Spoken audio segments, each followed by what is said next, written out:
Bonsoir les Reds, alors on se retrouve devant le Lush Bar, une fois n'est pas coutume, beaucoup de monde à l'intérieur, pas forcément que pour Liverpool, mais c'est aussi ça les matchs du vendredi soir. Et ben je suis toujours avec mes acolytes, comme d'habitude. Salut tout le monde, bonne soirée, salut. Arnaud et... Ouais, bah salut à tous les Reds, Gavin de retour après une session de hooliganisme sévère. Alors vous voyez peut-être qu'on a un Gavin un petit peu amoché, voilà, il s'est battu avec 5 mancuniens et c'est le 5e qu'il a attaqué en traître, hein, disons la vérité. Avant tout ça, si on se retrouve aujourd'hui, c'est pour parler d'un match important pour Liverpool. Liverpool va affronter Huddersfield, un match qui pourrait être simple. Est-ce que Gavin, tu as la composition d'équipe à nous donner? Ouais, donc j'ai la compo, du coup retour de Lovren dans le 11 titulaire. Pour le reste des défenseurs, inchangé. Au milieu, du coup, on a Wijnaldum, Henderson, Keita. Et Sturridge, du coup, en 9, parce que Firmino se repose apparemment. Le fait important, c'est le retour de Oxlade sur le banc. La première depuis plus d'un an maintenant. Retour de Oxlade sur le banc, retour de Sturridge dans l'équipe, retour de Lovren qui était un petit peu tombé en disgrâce vis-à-vis de ce qu'avait réussi à faire Matip. Arnaud, qu'est-ce que tu penses de cette équipe qui, voilà, on est face à un adversaire dont on parlera tout à l'heure, hein, évidemment. Le coup de poker n'est pas non plus immense, mais qu'est-ce que tu penses de cette équipe très remaniée par Jürgen Klopp? Je pense que sans manquer de respect à Huddersfield, de la même manière que dont j'avais parlé de Cardiff la semaine dernière, il n'y a aucun risque, il n'y a pas de prise de risque ce soir pour moi contre Huddersfield. Surtout que là, leur saison est terminée, à la différence de Cardiff qui avait besoin de points. Ce soir, le but c'est de prendre du plaisir, il peut faire tourner sur 2-3 postes, ça me choque pas. Après voilà, je pense qu'on le veut tous, hein, 20-30 minutes d'Oxlade-Chamberlain, ça ferait du bien. Pour le mental, tu te dis que l'année dernière, il loupe le dernier sprint en Ligue des Champions. Si cette année, il arrive à revenir un an après, quasiment jour pour jour, parce que la Roma, voilà, ça intervient en demi-finale, donc on n'est pas loin, on est à 10 jours d'intervalle. Le retour de Chamberlain, pour moi, c'est énorme. On est sur 2 compétitions, donc pour la Ligue des Champions, pourquoi pas une apparition de Chamberlain bientôt. Et pour revenir juste à Huddersfield, on joue chez nous. On doit faire bien sûr le boulot, mais pour moi, il n'y a pas de prise de risque de la part de Klopp ce soir. Alors, la pression, elle est toujours sur nous. Manchester City s'est imposé lors de son match en retard. Donc il nous reste 3 échéances. Il reste 3 échéances à Manchester City aussi. Les équipes, les grosses équipes entre guillemets sont passées pour les deux. Peut-être la chance, ça va peut-être être ce dernier match de Manchester City face à Brighton. Brighton qui sera sûrement encore à la lutte pour le maintien. Est-ce que vous pensez, alors je me retourne vers toi Gavin, est-ce que tu penses que maintenant que les gros entre guillemets n'ont pas réussi à faire chuter Manchester City, est-ce que tu penses que Liverpool est encore complètement dans cette course au titre et est-ce que tu penses que les joueurs sont toujours dans cette optique en vue d'un match, comme l'a dit Arnaud, un match européen très important? Je pense que justement les 3 derniers matchs, que ce soit pour nous ou pour City, c'est des matchs pièges maintenant, parce que c'est des matchs à pas du tout prendre à la légère, c'est vraiment le sprint final. Que ce soit nous, les Wolves, je trouve que c'est quand même un match compliqué qu'on doit gérer parce que c'est limite une équipe du top 6. Eux, ils ont Leicester, qui reste quand même une équipe pas mal, qui revient bien en plus avec leur changement d'entraîneur. Donc là, on est vraiment dans le sprint final. Pour moi, tant que ce n'est pas fini, j'y croirai jusqu'au bout. On se doit de faire le taf. Maintenant, on fait nos 3 victoires et ensuite, on verra à la fin de la saison les comptes selon ce qu'a fait City. Alors voilà, c'est un petit peu l'avis qu'avait exprimé Jürgen Klopp en interview. Maintenant, on joue nos matchs et on se focalise que sur nous. Arnaud, est-ce que tu partages entre guillemets cet optimisme? Est-ce que tu es aussi dans cette idée de qui vivra verra et Liverpool doit surtout finir sa saison en beauté? Ouais, je suis totalement d'accord. Je pense que plus que jamais, on est dans la course au titre. Après, par contre, effectivement, il y a 3 matchs pour les 2 équipes. Pour moi, c'est match après match. Je pense qu'on a ce soir Huddersfield à jouer. Si tu compares Huddersfield avec Burnley, Burnley a eu des très gros matchs face aux gros. Je pense que c'est une équipe qui sait défendre face aux grosses équipes. Donc avant même de parler de Leicester ou Brighton, je pense que ce soir, si on doit comparer Huddersfield et notre match contre Huddersfield et le match de City contre Burnley, je pense que juste en comparant ces 2 matchs-là, City aura plus de difficultés, je pense. Après, c'est sûr, il y aura 2 autres matchs derrière, mais pour moi, j'y pense pas encore. Bien sûr, il y a 9 points en jeu et les 2 équipes vont courir pour ça. Mais avant tout, voilà, je pense que focus sur Huddersfield et Burnley. Comme l'a dit Klopp, là maintenant, le but c'est de prendre de la confiance. Si on fait 97 points et City en fait 98, ça aura été une saison exceptionnelle. Et de toute manière, à côté, il y a la Ligue des Champions. Je pense que le seul regret pour City, voilà, c'est qu'eux ils sont out de cette compétition. Donc voilà, à nous de prendre 100% de plaisir et je pense qu'on a l'effectif maintenant qui est bien fourni pour ce sprint final. C'est jamais facile avec Liverpool.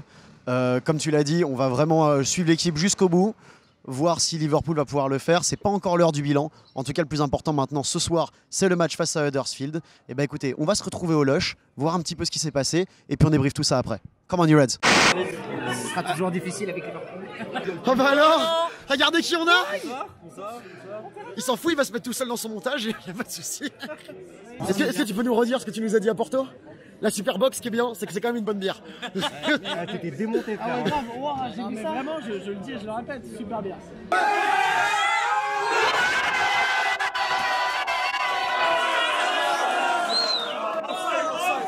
Mais non!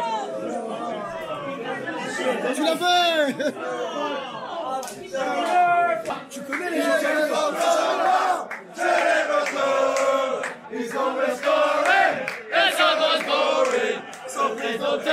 Mohamed away, Mohamed Salah, again from Hala, he came from Hala to Liverpool. He's always scoring, it's almost boring.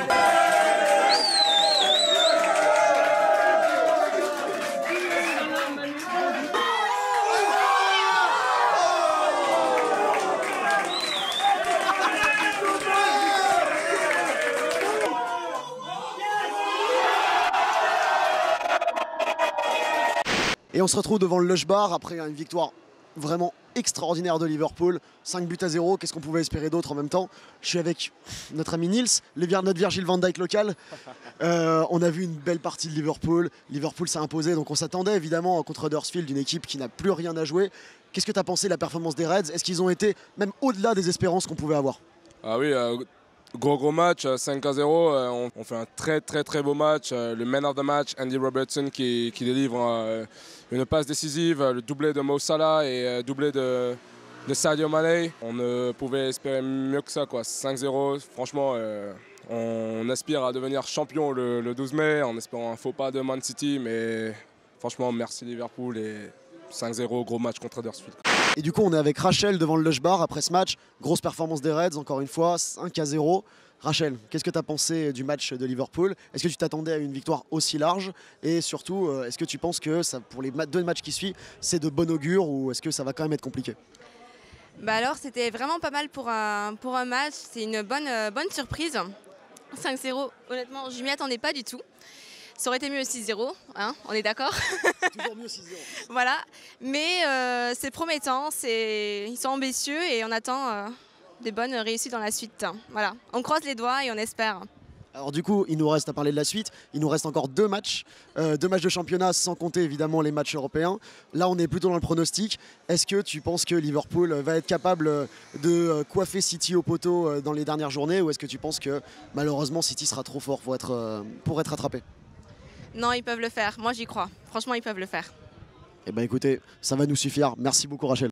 On est avec Nasser devant le Lush Bar. Victoire 5-0 de Liverpool face à Huddersfield. Une victoire fleuve. Nasser, qu'est-ce que tu as pensé de ce match? Est-ce que pour toi, Liverpool c'était normal pour eux de gagner aussi largement? Est-ce qu'ils nous ont donné une bonne surprise quand même? On a vu quelques joueurs, malgré une équipe remaniée, on a vu quelques joueurs plutôt bons aujourd'hui. Qu'est-ce que tu as pensé de ce match de façon générale? Non, c'est pas une surprise. On connaît la finition de Salah, de Mané, de celle des deux réunis. Et en fait, on se renvoie la balle avec City, une fois eux, une fois nous. Donc il fallait absolument... en fait, pour garder espoir, il faut gagner parce qu'on n'a plus le choix. Et donc il fallait absolument le gagner. Ce soir, on l'a fait encore avec la manière. Et on va patienter jusqu'à dimanche, voir si Burnley peuvent crier une petite surprise. Sinon, il faudra encore patienter Leicester et encore patienter à la dernière journée. Mais ce n'est pas le moment de lâcher. Il faut continuer de jouer tout en n'oubliant pas la Ligue des Champions, qui est notre histoire. On s'en va jouer face au meilleur club du monde. Et donc, il faut rester concentré. La plus grosse partie du travail, la finition, c'est maintenant. Et la dernière ligne droite, il faudra être présent, sinon on risque d'être très malheureux en fin de saison. Les Reds, on se retrouve devant le Lush après une victoire de Liverpool. Victoire très large, 5-0, doublé de Salah, doublé de Mané et un but de Naby Keita. Je pense pas que j'ai vraiment à vous demander ce que vous avez pensé de ce match. Liverpool a été à la hauteur de cette rencontre. On avait une équipe qui était plutôt inattendue de la part de Liverpool. Qu'est-ce que tu as pensé de cette équipe de Liverpool un petit peu remaniée par Jürgen Klopp, et sur cette équipe qui nous a aussi donné pour les dernières minutes où on a pu faire revoir jouer, on a pu faire rentrer et revoir jouer Oxlade-Chamberlain, et on a pu revoir aussi la libération. Donc bon, on en avait déjà parlé un petit peu avant, mais ce n'était pas au beau fixe avec Xherdan Shaqiri qui a eu un petit peu de temps de jeu et que moi j'ai trouvé personnellement très bon sur son entrée. Qu'est-ce que tu as pensé de la composition et de ce que ça a donné aujourd'hui sur le terrain? Bah, la composition, pour moi, c'était pas une prise de risque. Je pense qu'aujourd'hui, notre effectif, il est assez bon en profondeur pour faire jouer n'importe qui face à Huddersfield sans leur manquer de respect. Effectivement, tu parles du retour de Chamberlain. Pour moi, c'est une énorme nouvelle. L'année dernière, je me rappelle à Kiev, après la défaite contre le Real Madrid, tous les scouts avaient annoncé on reviendra à Madrid et Chamberlain sera titulaire. Bon bah voilà, après ça participe un peu à l'histoire. Donc effectivement, super heureux, je pense que c'était un match contrôlé. Huddersfield a pas beaucoup de réussite au tout début, voilà, ils encaissent un but à moins de 2 minutes de temps de jeu je pense. Donc effectivement pour eux c'est très compliqué. 15 secondes, ouais, sans enjeu aussi, face à une équipe qui joue le titre. Bon voilà, Huddersfield on peut pas leur en vouloir. Après voilà, Liverpool c'était un récital aujourd'hui, je pense que tout le monde a bien joué. Robertson a été oufissime. Après, je ressortirai pas un joueur plus qu'un autre. Je pense qu'aujourd'hui, c'est l'équipe qui a gagné, c'est Klopp, c'est Anfield. Et voilà, place à Newcastle. Alors, place à la suite, mais avant tout, je vais quand même récolter l'avis de Gavin, parce que peut-être que toi, tu n'as pas été aussi séduit par cette équipe de Liverpool, ou alors on a le droit d'être d'accord. Hein. Dans cette émission, on a aussi le droit de l'être pour changer. Bah si, pour une fois, j'ai pas à dire que ça a été laborieux, donc c'est déjà pas mal. Non, franchement, j'ai trouvé qu'on a été très performant. Naby Keita fait un super match, Mohamed Salah, pareil, Mané, pareil. En fait, toute l'équipe a été vraiment présente. On a vu beaucoup de passes, beaucoup de créations. Moi, personnellement, je sais que tu me poseras pas forcément la question parce qu'il y a beaucoup de man of the match sur ce match-là, mais Naby Keita fait un match juste stratosphérique. Pour quelqu'un qui, à la base, ça fait 1 mois et demi qu'il joue pleinement dans l'équipe, ça y est, il devient en fait le joueur qu'on a attendu depuis le début de l'année au moment où on l'a recruté. Alors voilà, Naby Keita, évidemment on va pas revenir sur les joueurs du match comme tu l'as dit, il pourrait y en avoir tellement. Maintenant on a vu Liverpool nous donner quelque chose, ce sera la dernière question que j'ai envie de vous poser. Est-ce que vous pensez que la performance aujourd'hui est liée au très faible niveau d'Huddersfield, en tout cas voilà, qui semblait vraiment très très loin d'un niveau Premier League même habituel, on ne veut pas leur manquer de respect, mais sur ce match, ils ont vraiment été en dessous de tout, ils n'ont pas été vraiment en capacité de beaucoup inquiéter Liverpool, sauf sur des erreurs de défense. Est-ce que vous pensez que le retour d'Oxlade-Chamberlain et peut-être le retour aussi de façon plus modeste de Shaqiri, qui va avoir simplement 2 matchs pour tout donner, est-ce que ça peut-être tout changer et offrir à Liverpool cette sérénité et peut-être faire peur à City? On ne parlera pas des matchs européens, mais est-ce qu'on peut faire peur à City avec l'équipe qu'on a aujourd'hui? Alors ça fait beaucoup de questions dans une question, ouais, mais t'inquiète pas, je vais y répondre. Non, pour moi de toute manière, c'est sûr qu'il y a un fossé technique entre les deux équipes aujourd'hui, mais avant tout, je pense que c'est une question d'envie. T'es relégué, c'est compliqué aujourd'hui d'aller à Anfield avec l'envie de faire quelque chose, alors que nous on se doit de gagner, et à partir du moment où tu mènes 2-0 je crois sous 20 minutes, bon bah voilà, tu déroules. Après pour moi, hein, je le dis, je le répète, Chamberlain, son retour il est énorme, je le ressens comme quelque chose, vraiment un énorme boost. Shaqiri, bon bah voilà, pour moi c'est le même niveau que Lovren ou tous ces joueurs là, c'est qu'on est content de les avoir quand ils sont disponibles. Dans la course au titre, clairement on peut les utiliser, par contre face à une équipe comme Barcelone, je pense que ils ne feront pas partie des plans de Klopp, parce que voilà, un niveau légèrement inférieur au reste du 11 on va dire. Mais voilà, ça fait toujours du bien de toute manière d'utiliser ces joueurs. Aujourd'hui c'était l'occasion, même un Sturridge on l'a vu, même s'il était poussif et voilà, on peut voir que physiquement il manque de temps de jeu. Mais voilà, pour moi il n'y a que du positif aujourd'hui. Arnaud a pas mal répondu à la question. Simplement la question que j'ai à te poser là-dessus, toi aussi tu penses qu'à Barcelone ces joueurs-là n'auront pas leur place, ou est-ce que tu penses justement que Klopp pourrait tenter un coup de poker aujourd'hui vis-à-vis du match? De ce que je vois en tout cas sur ce match-là, après le problème c'est que c'est Huddersfield, c'est vraiment tout en bas. J'ai vu vraiment des joueurs motivés, même les joueurs qui sont sortis du banc, que ce soit Oxlade, Shaqiri, ils sont rentrés, ils ont montré des belles choses. Donc je pense qu'on peut en avoir besoin aussi en sortie de banc contre Barcelone. Est-ce que Oxlade par exemple sera vraiment en forme pour enchaîner un match contre Barcelone? C'est une autre question. Maintenant il nous reste 2 matchs. Ça va être les 2 matchs où justement il faut tout donner. Ce qui est bien, c'est que Liverpool nous fait encore rêver et on nous donne encore du grain à moudre pour les supporters. Après ce match face à Huddersfield, la soirée, voilà, on a pas mal chanté, on a pas mal crié. Je pense que ma voix est beaucoup plus éraillée qu'au début de cette vidéo. En tout cas, nous on va se retrouver pour les prochains matchs. On sera à Barcelone, donc pas Arnaud cette fois-ci, qui n'y sera pas, qui se préserve pour Madrid, tout objectif qu'il est. Faut travailler un petit peu. L'optimisme est de mise. Et par contre, je serai avec Gavin. Donc voilà, Gavin et moi, nous serons tous les deux à Barcelone. En tout cas, merci de nous suivre toujours aussi nombreux sur la chaîne YouTube. On a aussi la page Facebook, on a aussi le Twitter. Il y a pas mal de choses qui arrivent, notamment pas mal de concours. Donc ça peut être intéressant si vous voulez nous retrouver vis-à-vis de ça. Et on vous remercie de nous suivre toujours aussi nombreux. Come on, Reds!